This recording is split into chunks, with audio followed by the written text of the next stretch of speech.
The news broke like a thunderclap. Trump sparks confusion with new immigration executive order. The headline flashed across every screen, every phone, every neighborhood group chat. But for one quiet suburban community, nestled behind iron gates and manicured lawns, it wasn't just politics, it was the spark that set off a chain of drama, betrayal, and revenge that no one in the homeowners association would ever forget. It started with Karen Whitmore, the self-proclaimed queen of the HOA board. She lived for rules, where you could park, how high your grass could grow, even what color your Christmas lights could be.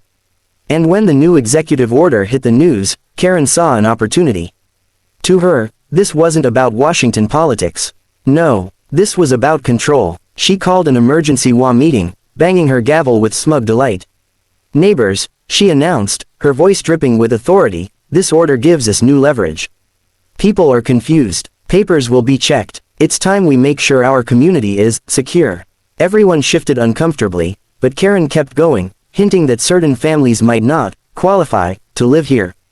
Her eyes lingered too long on the Rodriguezes, a hardworking family who had lived in the neighborhood for years, paying dues, keeping their yard immaculate. The Rodriguezes stayed quiet, but their teenage son, Mateo, clenched his fists under the table. He'd heard the whispers before, neighbors muttering about where they came from. Now, with Karen twisting the news to fuel her little empire, it felt like the ground was shifting under their feet. Over the next week, the HOA's power grew crueler. Anonymous complaints piled up. Trash cans, not aligned, hedges, too tall, cars parked, an inch over the line. Every fine went to the Rodriguezes.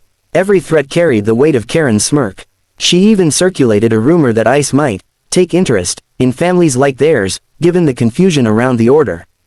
But Karen had underestimated two things: Mateo's sharp mind, and his ability to fight back with brains, not bronze. Late at night, while his parents begged him to ignore the harassment, Mateo dug into HOA bylaws, public records, and Karen's own paper trail. And what he found made his blood boil.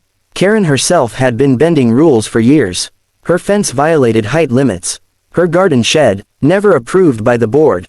Even her backyard pool contractor had filed a complaint about unpaid invoices.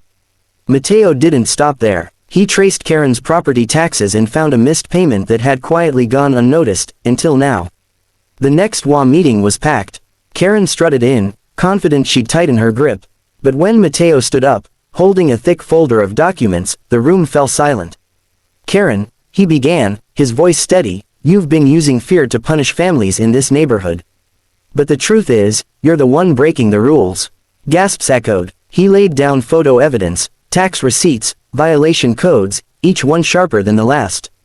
Board members flipped through the papers, their faces hardening. Karen's smirk vanished. And then, the final blow.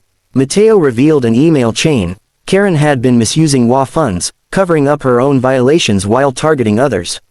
Her empire crumbled in front of her. Neighbors turned. Some shouted. Some demanded her resignation. By the end of the night, Karen was stripped of power, her gavel handed to someone else.